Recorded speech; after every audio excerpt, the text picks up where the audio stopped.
You are looking at Julian's pronunciation guide, where we look at how to pronounce better some of the most mispronounced words in the world, like this other curious word. But how do you say what you're looking for today?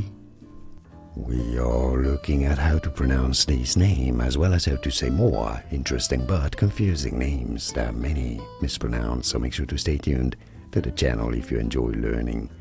Annika, Annika, stress on the first syllable, is how it's generally said in English. Annika. And now you know. Like and subscribe if you found this video useful. Thanks for your support, and remember, Annika. More videos for you here on how to pronounce more names. I'll see you there to learn more. Thanks for watching. Here are more videos on how to pronounce more confusing words and names too many mispronounced. Like this video if you found it useful. I appreciate your support. I'll see you soon, and thanks for watching.